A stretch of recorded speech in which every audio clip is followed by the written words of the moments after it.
So let me turn to my real purpose, which is to introduce this morning's opening speaker, Ron Terwilliger. Before I tell you a little bit about Ron, I want to say that if we're ever going to get a handle on the nation's housing challenges, it'll require bipartisan support. And Ron has provided remarkable leadership in this arena. And I want to thank Ron for his extraordinary, incredible efforts in the midst of this very difficult political environment to walk that path. Now, as many of you know, after graduating with honors from the U.S. Naval Academy, Ron served his country as a member of the Navy's submarine force and then attended Harvard Business School. From there, Ron embarked on a highly successful career as a businessman. Today, he's chairman emeritus of Trammell Crow Residential Company, a national residential real estate company responsible for building literally hundreds of thousands of apartments. Over the years, Ron has shared his personal wealth, contributing to a variety of worthy causes. His $100 million legacy gift, $100 million legacy gift to Habitat for Humanity International, an act of generosity that will help some 60,000 families achieve better housing, represents the largest donation from an individual in Habitat's history.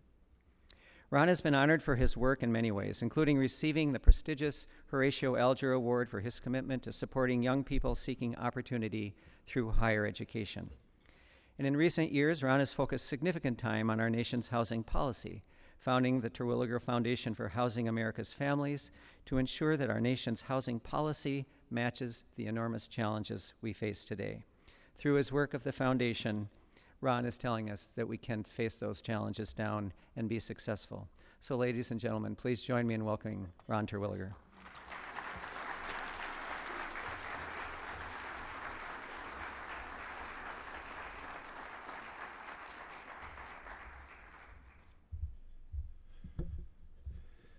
Thank you, Rip. Thank you for those very kind words, and good morning, everyone. It's wonderful to be here in America's comeback city. I want to begin by congratulating Mayor Mike Duggan on his re-election. To his credit, the mayor has made housing and community development a top priority. I wish him, the other elected leaders of Detroit, and their many partners in the private and philanthropic sectors much success as they continue to revitalize this remarkable city. We have a great day ahead of us with many informative and lively presentations. Today's forum has a national focus, exploring the latest developments in rental housing, home ownership, mortgage finance, and the critical connections between housing and health. Later this morning, we will hear from HUD Secretary Ben Carson, who was born in Detroit and raised in the city for much of his childhood. In the afternoon, Assistant Treasury Secretary Chris Campbell will join us to discuss the administration's efforts in housing finance reform. It is my hope you will be both entertained and inspired and leave today even more energized to be a force for positive change in housing. Most of us in this room have a common trait. We are housers. We understand the fundamental importance of the home. Our homes, of course, meet a basic need, shelter. But our homes can and should also provide stability and emotional support. As the poet Maya Angelou eloquently explained, the ache for home lives in all of us. It is the safe place where we can go and we are and not be questioned. The affordability of housing is, of course, critical to every family. A family that struggles to meet the monthly rent or mortgage payment is a family under stress. Affordability, however, is just one piece of a larger puzzle. Living in an affordable home that is also located in a neighborhood with decent schools and close to job opportunities can make a world of difference. I know this firsthand. I grew up in Arlington, Virginia, in a very modest 900 square foot house. Although my family never made much money, I had the benefit of living in a neighborhood that offered access to good public schools and had two caring, supportive parents. The groundbreaking work of economist Raj Chetty reinforces the importance of a home's location. This research shows that the outcomes improve significantly for young children who move to lower anti-poverty neighborhoods at an early age. These children are more likely to attend college, earn more in wages, pay more in taxes, enjoy better health, and live in better neighborhoods when they become adults. Unfortunately, as someone who has worked in the home building industry for more than 45 years, I have never seen the housing situation in America in such desperate shape. Today, more than 11 million households spend in excess of 50% of their income just on rent. From 2001 to 2015, the number of severely cost-burdened renter households increased by 3.7 million. Rent increases continue to outpace inflation and income growth in most local housing markets. Many families with high rent burdens are forced to forego essentials like nutritious food, medical care, and even heat in the winter.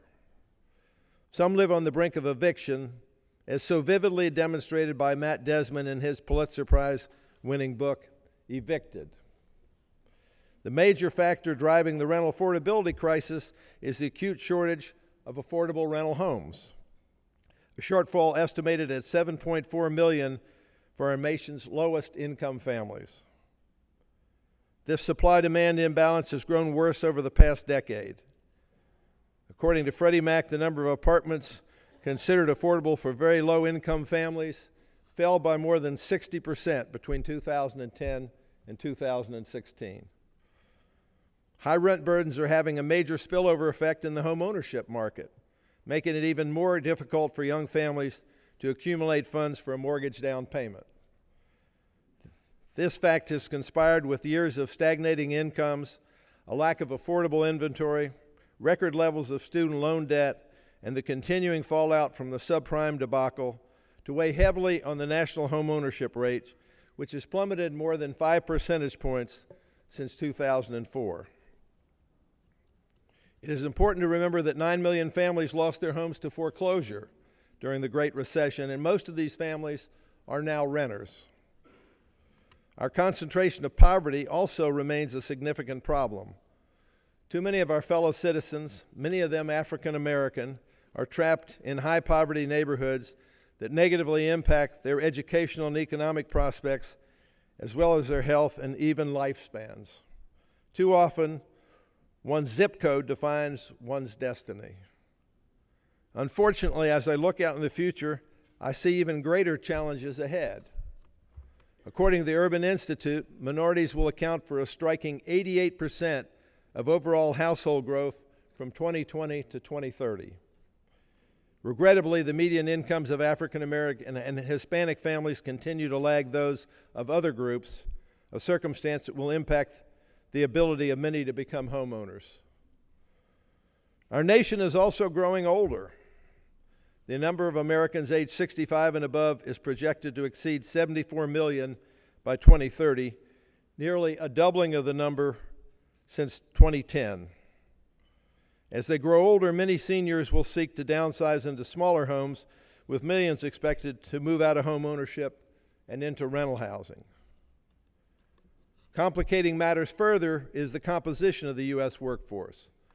According to the American Enterprise Institute, service and line production workers account for 38% of today's working population and earn wages that average just $26,000 annually.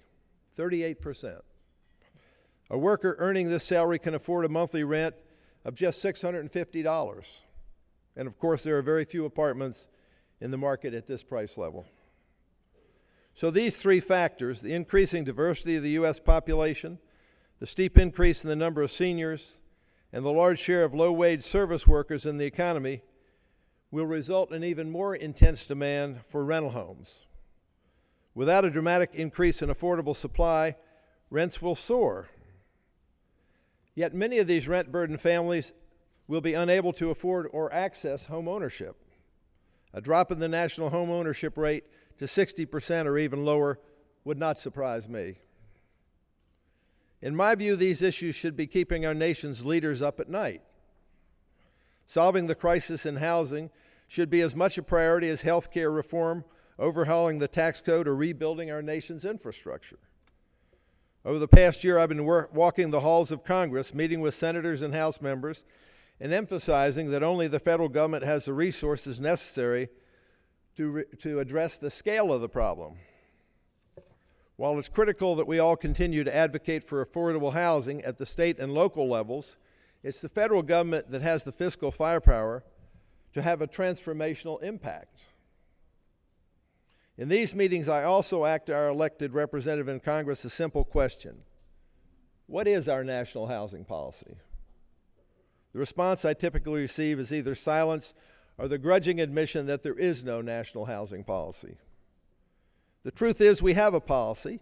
It is reflected in the federal government's spending priorities.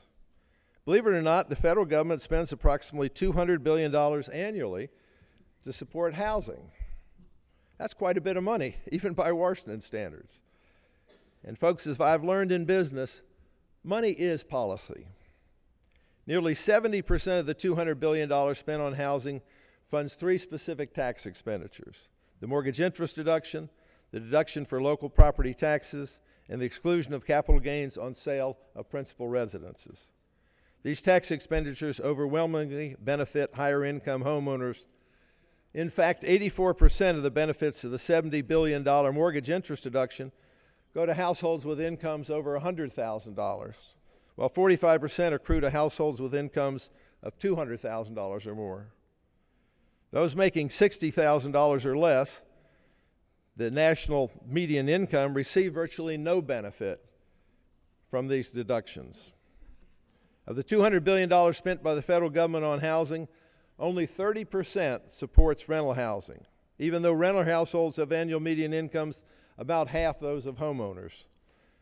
Because funds are so scarce, only 1 in 5 eligible low-income families receives federal rental assistance. In my view, national housing policy, as reflected in our spending priorities, is upside down. It should be rebalanced and targeted to help those who need help the most, the millions of families struggling on the economic margins. What would a rebalanced national housing policy look like? It would provide far greater support to our critical federal rental assistance programs. Whether a family receives a Section 8 voucher should not be a question of luck or the lottery. It would support new initiatives like a renter's tax credit that will utilize the tax code to give relief to low-income families who are struggling to make monthly rent payments.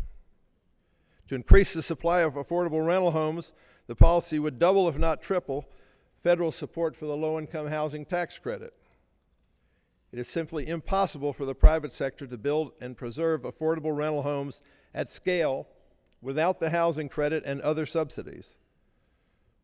The housing credit has a 30-year track record of harnessing private sector resources to meet the housing needs of some of our nation's lowest income citizens. It should be strengthened substantially.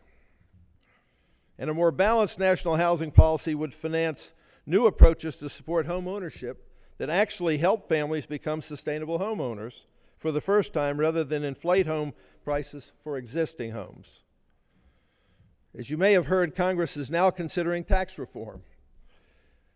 This presents a once-in-a-generation opportunity to reset priorities and establish a coherent and effective national housing policy. Unfortunately, the plans now being considered by the House of Representatives would be an unmitigated disaster for affordable housing if implemented fully.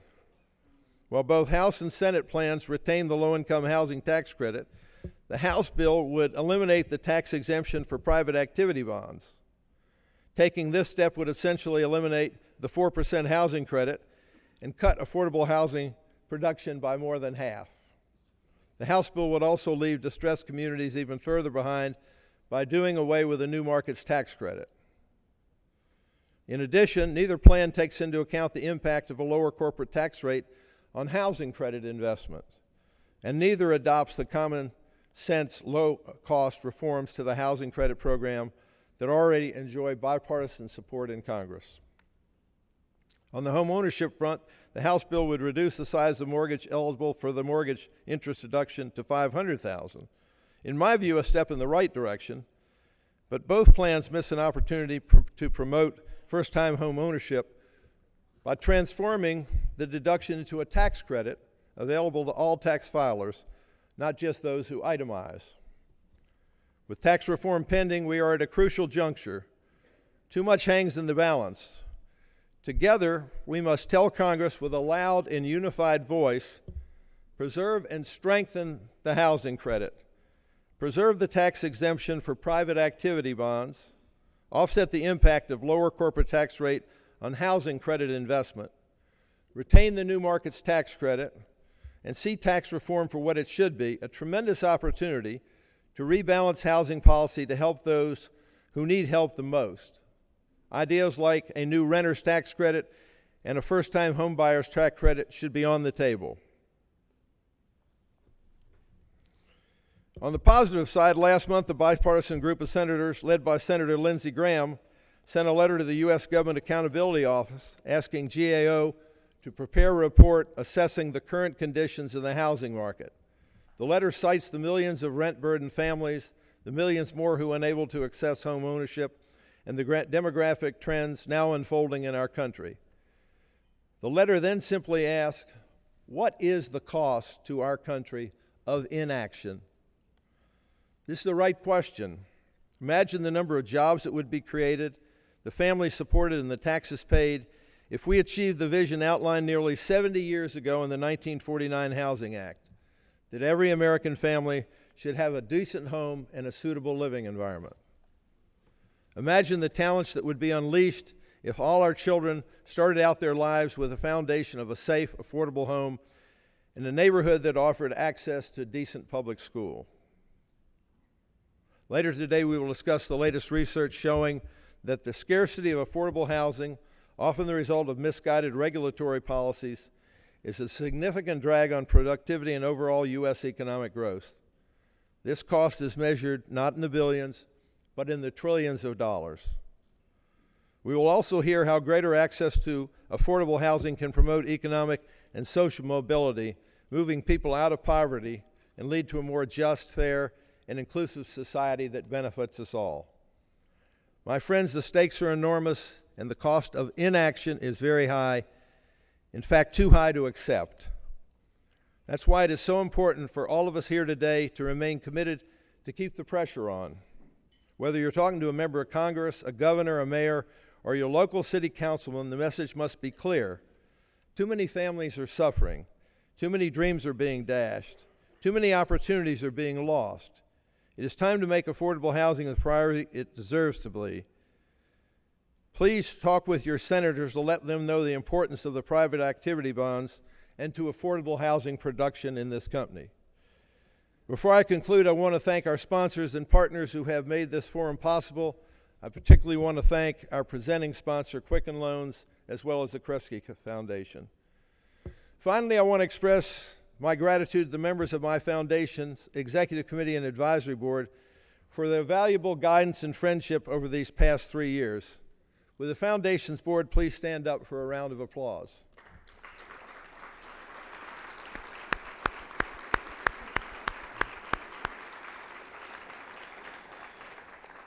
And of course, I want to thank you all for making this a priority to be here today. I cannot imagine people not understanding the importance of family having a home, a foundational element in family growth. And it's just been, to me, incredibly disappointing of our inability to impart to Congress the responsibility I think they should feel for housing America's families.